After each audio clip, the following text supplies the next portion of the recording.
aba NUP bayogera bingi, tetuyinza kutuula ne dictator, bamawo bagenda kunywa chai, Museveni ekimutta ayagala kwekubisa ekifaananyi ne Kyagulanyi, kwegamba okuvimba vimba ebitaliimu.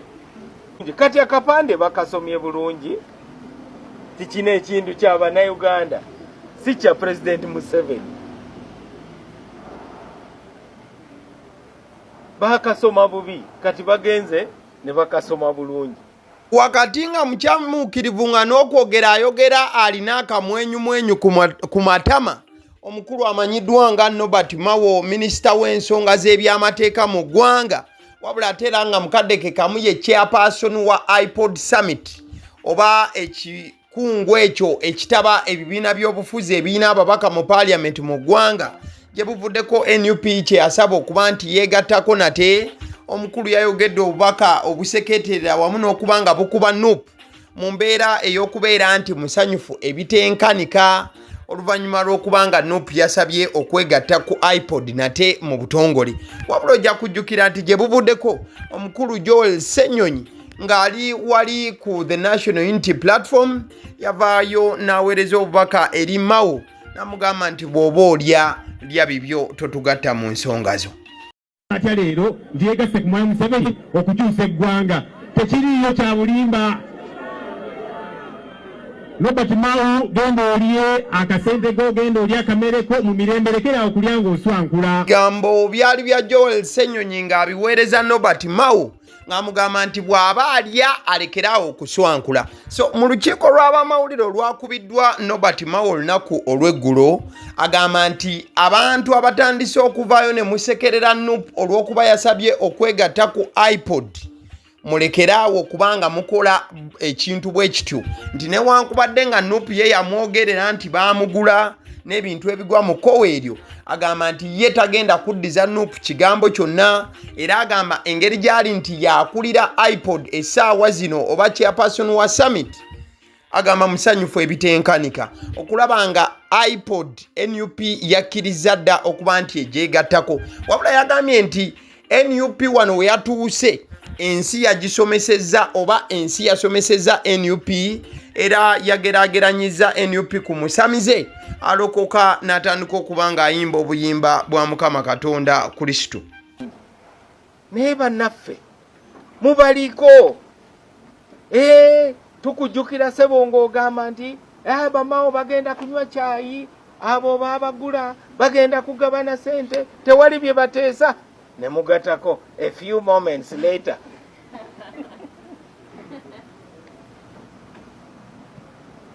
mulekeraawo okulemesa abantu abaagala okulokoka. Nze ng'akulembera summit ya Ipod ndi musanyufu, ensi ekusomesa n'oyiga. Kati mu pozisioni eyo bavuddeyo bawandiise ne bagamba nti baagala kuteekako omukono ku ndagaano egatta ebibiina ebiri mu Ipod. Ekyo kirungi. Omusamize okulokola kiba kibi, tomujjukiza biri bye yalimu. Ti tukulaba wano wali oyimba jjajja Muwanga, kati oyimba aleluya, obadde ki? Kati nga Mao ayogera ku kya NUP okuba nti yalokose era nti ebadde musamize atandise okuba ng'ayimba ennyimba za Katonda, gye buvuddeko His Excellency Bobi Wine we yabuuzibwa ku tteeka lya Ipod era nga waliwo ensuubiriza nti lyali lyakukyusibwamu omuntu okubeera nga afuna ssente z'ebibiina by'obufuzi olina kubeera kitundutundu ku Ipod.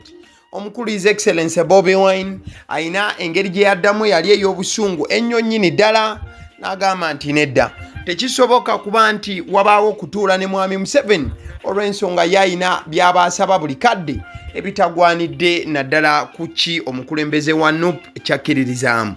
Kati nti etteeka lyazze oba toyagala kutuula mu lukiiko n'akasente kale. Togamba tayagala kutuula mu nkiiko za Ipod, gamba tayagala kutuula na Museveni. Tembibuzaabuza kuba Ipod NGO, Ipod kitongole ky'abazungu. Ikireetawo Ipod kitegeeza Inter-Party Organization on Dialogue. Nfuna bulungi interparty ebibiina ebyenjawulo ekitongole ekyo ekigatta ebibiina ebyenjawulo okwogeraganya naye kati njogera ki ne Museveni kubanga benjagala okwogerako biri pabu yayagala byakwogera Kyagulanyi oyagalayo meka nkweyo sente meka okiveemu nkweyo kifo ki ate ezo emboozi azigambe bammawo ne bali bannesinze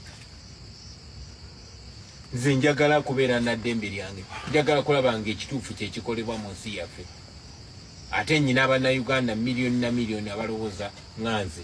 Nobati Mawo ng'ayanukula ku bigambo by'owulidde okuva eri His Excellency Bobi Wine n'ebirala ebize byogerezebwa bannakibiina ki NUP ku nsonga ezikwatagana n'okwegatta ku iPod.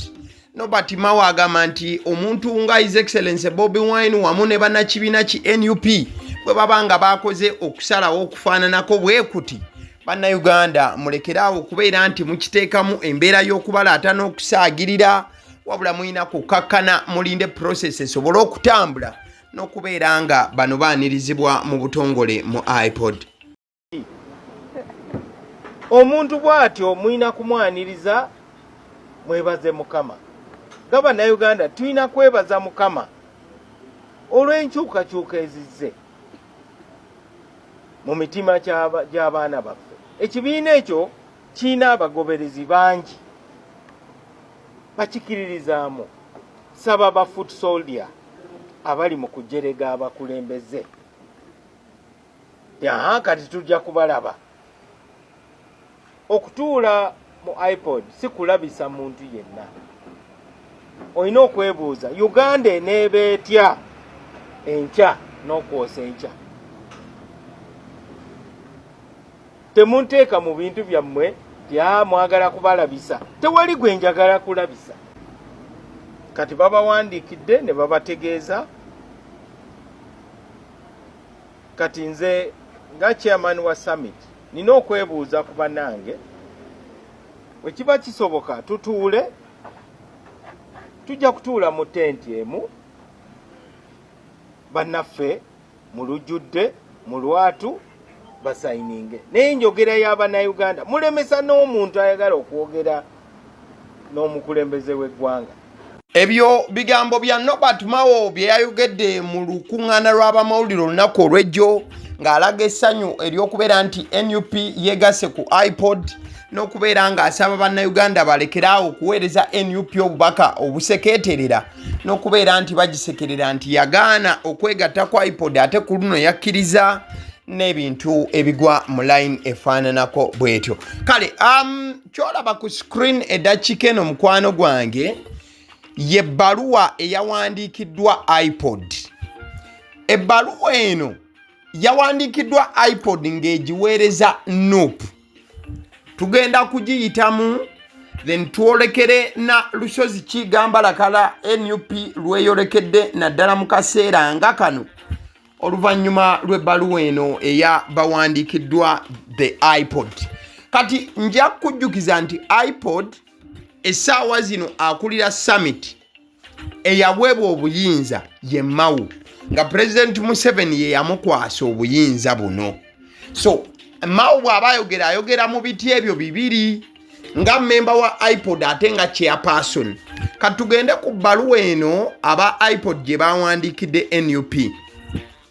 Ebbaluwa bagiweereza Secretary General wa NUP era nga eri dated 10th October, just 5 days back, nga babadde bagiweereza ab'okitebe kya NUP. Bagamba nti your desire to sign the iPod memorandum of understanding.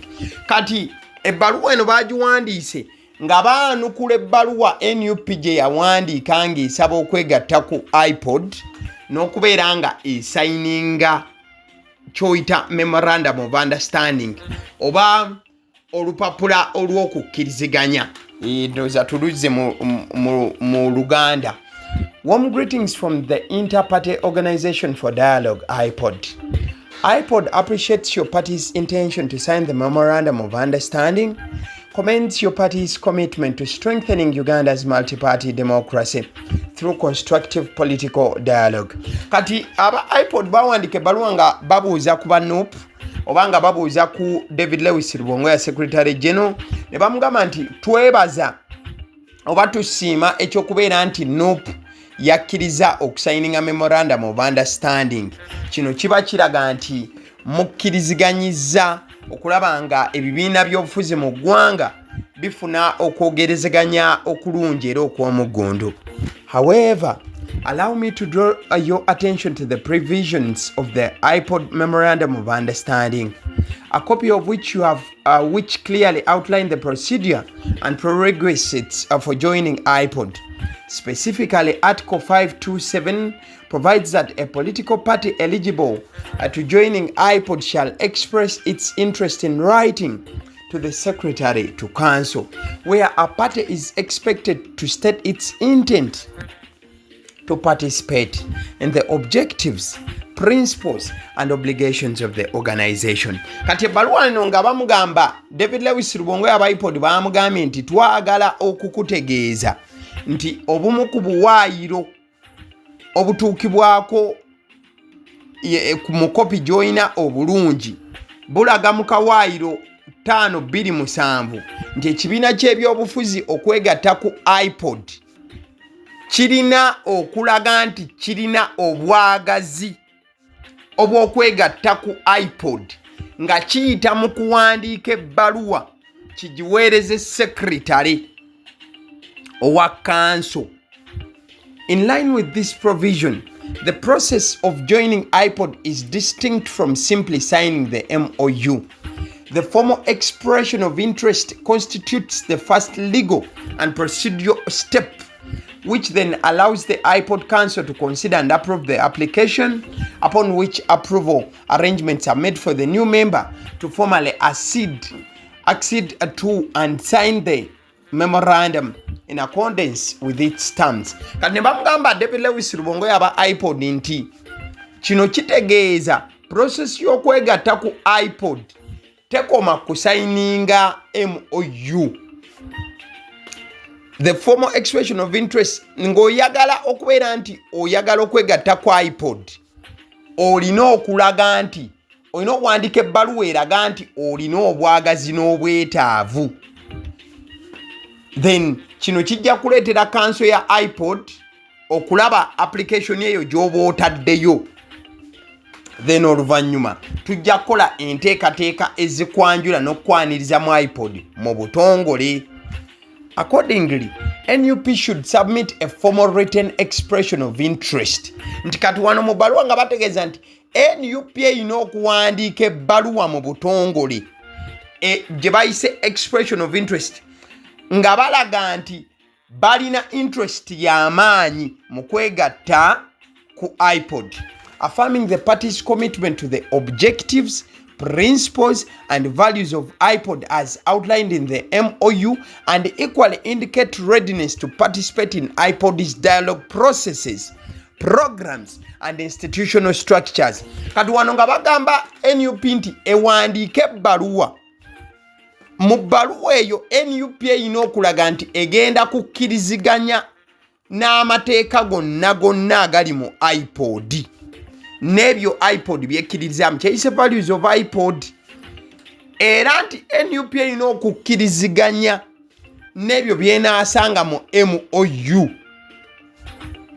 Era NUP bw'eba ewandiika ebbaluwa erina okulaga nti neeteefuteefu okutuula mu dialogue za Ipod.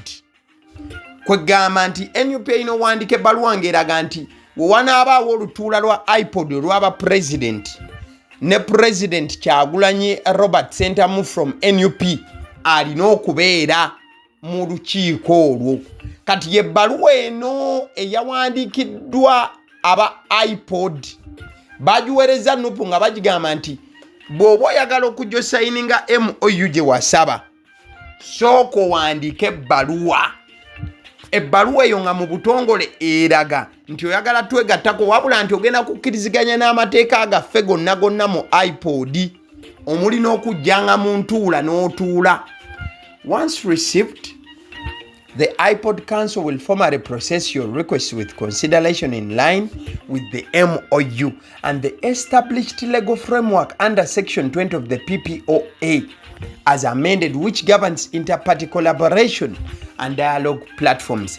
Nti NUP wena wandike ebbaluwa eno bagenda bo gitunamu ng'aba iPod balaba oba ebbaluwa eno eri mu mateeka agakwatagana ne MOU. Jukira bino iPod ebiwandiika nga gye buvuddeko NUP yagambye nti waliwo ebirumira mu MOU eyo tebagikkiriziganya nayo, waliwo bye baagala bitereezebwe. Kati iPod yawandiikidde NUP ng'egigamba nti mulina okukkiriziganya ne MOU wamu n'amateeka gonna iPod gekkiririzaamu.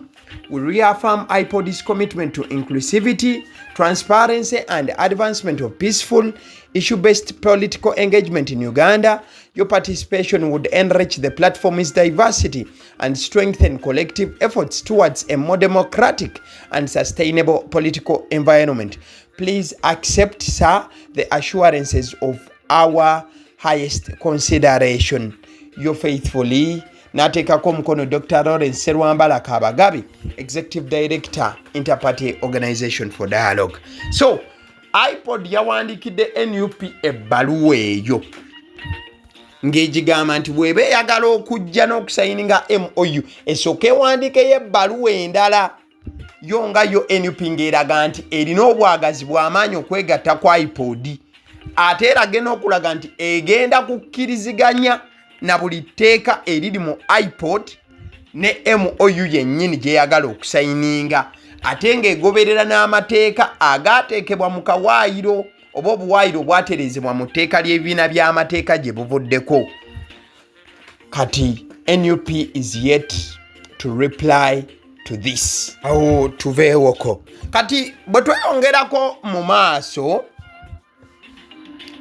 omukulu Muhammad Nsereko abaddeko mu parliament era nga proceedings za parliament na buli byonna bwe bigenda mu maaso n'amateeka agabagibwa ageetegereza n'okugekkaanya, agamba nti okusinziira ye nga legislator era nga bw'amanyi ensonga nga bwe zitambula, agamba nti iPod bw'obanga ogyetegereza teriiwo kubeera nga eyogera ku nsonga za kuteeseganya. Agamba nti iPod bibiina bya bufuzi byegattiramu okubeera nga bifuna omusimbi okusinziira ku ye, era agamba nti National Consultative Forum kyekyandibadde nga kyogamba ekitaba ebibiina awatali kugabana musimbi. Sooka owulirize. iPod ogambye njagala ali eyampuliriza kitegeeza ssente tewali kirala ate bateesa ki?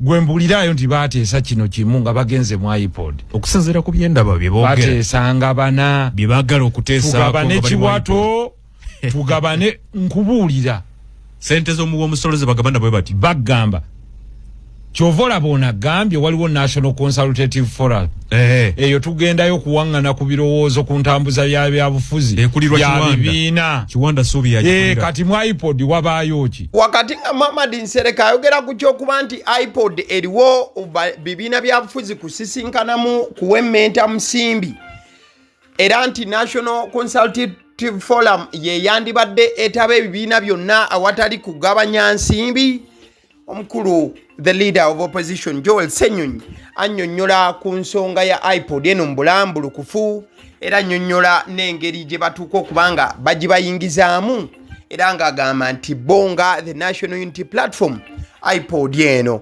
babakakamu nkake okutwaliza awamu. iPod nga bwe yali kyali kibiina kya bwannakyewa tuyinza okuyita NGO. Yes. Nga willing entrance, willing participants, bibabeera mu real. Kakati tteeka libayita Political Parties and Organizations Amendment Act. Lyagenda ne likola National Consultative Forum kubanga ye eriwo mu mateeka. Era National Consultative Forum yegatta ebibiina byonna mu ggwanga ebiri ku Register ya Electoral Commission biringa ebibiina 27 awo. Kati ebibiina ebyo biri mu National Consultative Forum eri muteeka akulembera na National Consultative Forum chairman nominating ekibiina ekiri mu government amyuka Ssentebe ekibiina ekiriidinga mu opposition kyekimunominatinga era tuzze tuparticipating mu National Consultative Forum twasooka okuteekayo amyuka Ssentebe yali omukyala Jolly Mugisha nebambi yafa kati netuteekayo Benjamin Katana era meeting zituula kati etteeka lino lyagamba nti mu National Consultative Forum kubanga eriwo mu mateeka tugenda teeka mu organs bbiri oba ziyite departments bbiri department emu ya bibiina ebitalina babaka ba parliament organ oba department endala ya bibiina ebiina babaka mu parliament kati ne bagamba nti department y'ebibiina ebiina ababaka mu parliament tugiwadde erinnya ye Ipod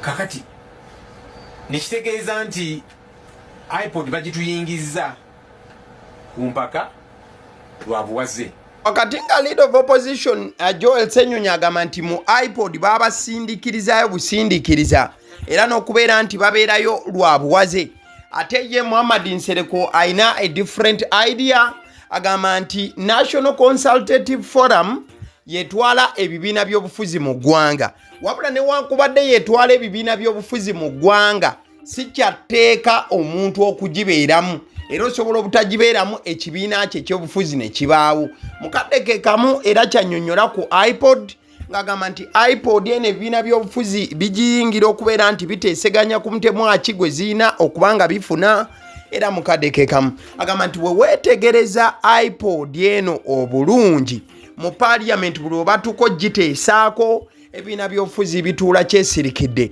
era ne bikakasa okulaba nti nno omusimbi guyita okugenda mu bibiina by'obufuzi mu Ipod wabaayo ki eno mu National Consultative Forum National Consultative Forum abampuliriza mubaamu ebibiina byonna mu ggwanga byonna nga byetaba ne ecological party gyeri tekiriiko bukwakkulizo nti oba olina ababaka era si kyabuwaze oyinza n'okugaana nakyo kyenyigiramu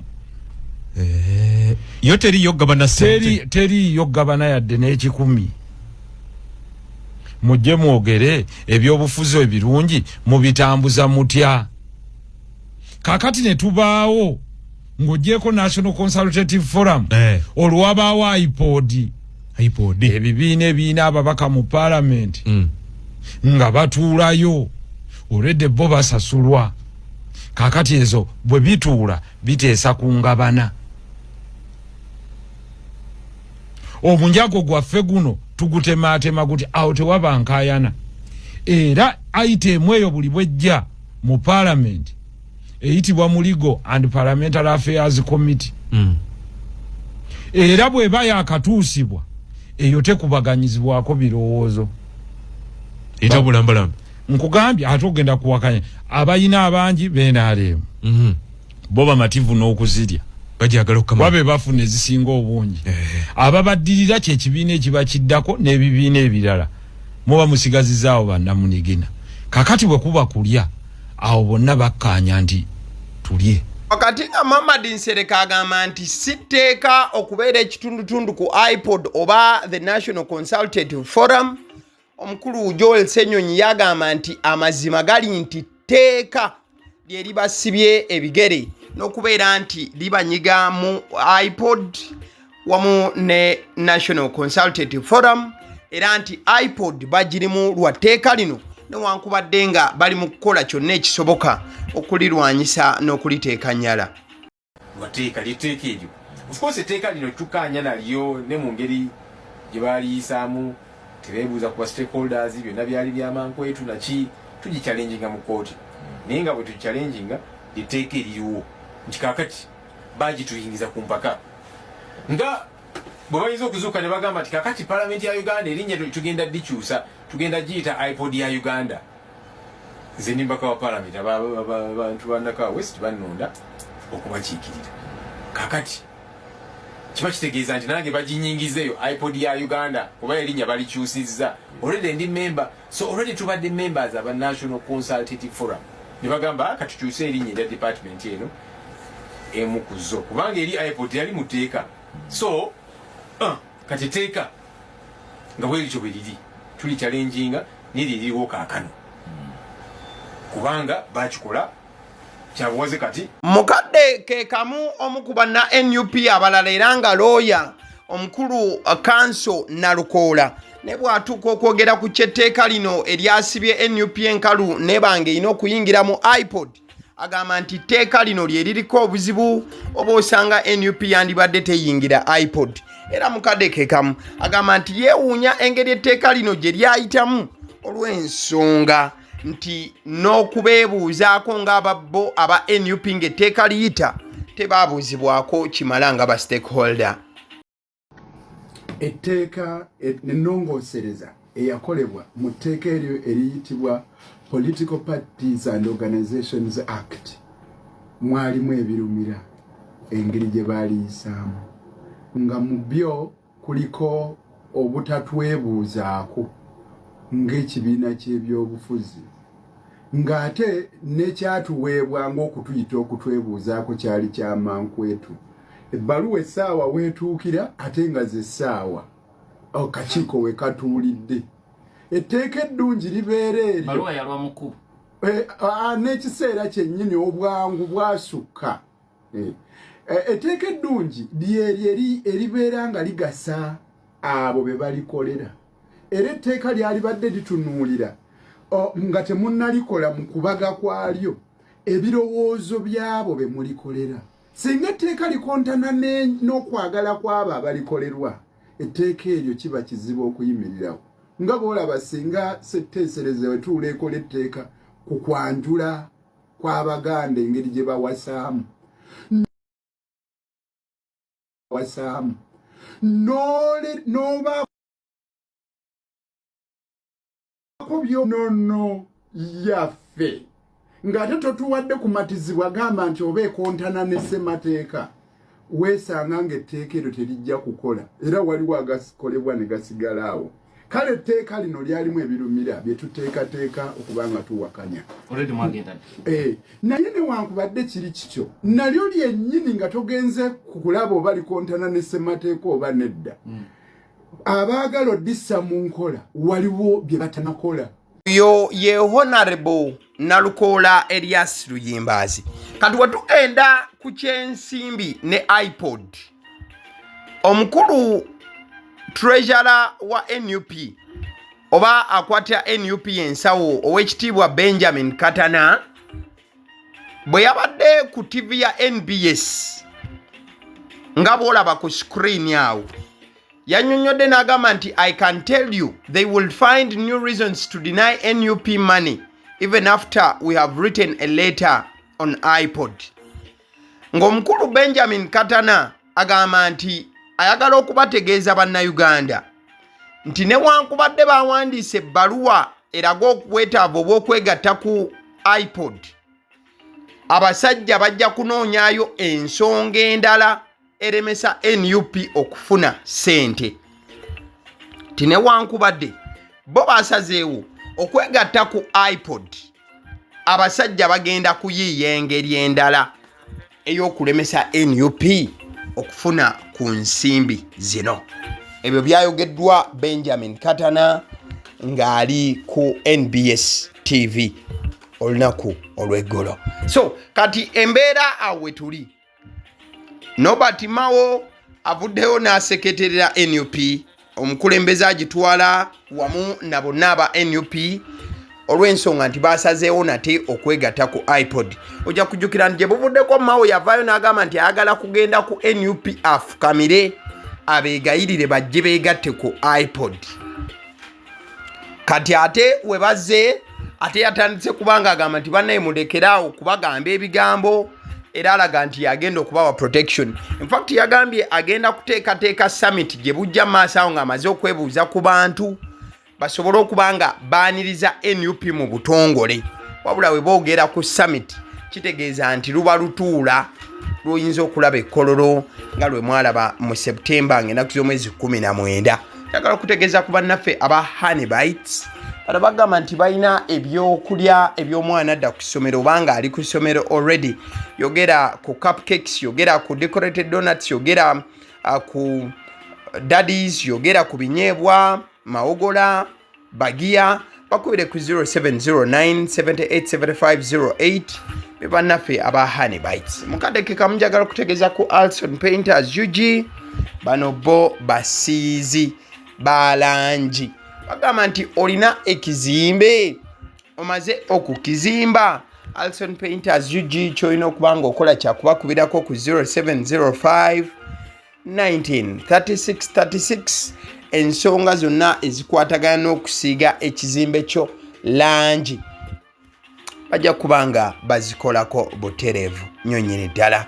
Kale abasiddi omusunsuzi nakugamba YouTube channel eyagaliwo information nga bweba etuuseewo bwe tugikuleetera tetugattamu kyaffe tetwongeramu tukuwa ebyo abantu abo aboogedde bye baayogera ne tubikuleetera mu nkula ey'amawulire nofuna information okuva mu bantu bo ddala abo boogoberera. Abasiddi omusunsuzi lyerinnya eryange era ly'eddoboozi erituula emabega w'omuzindaalo. Liking a video. Thank you.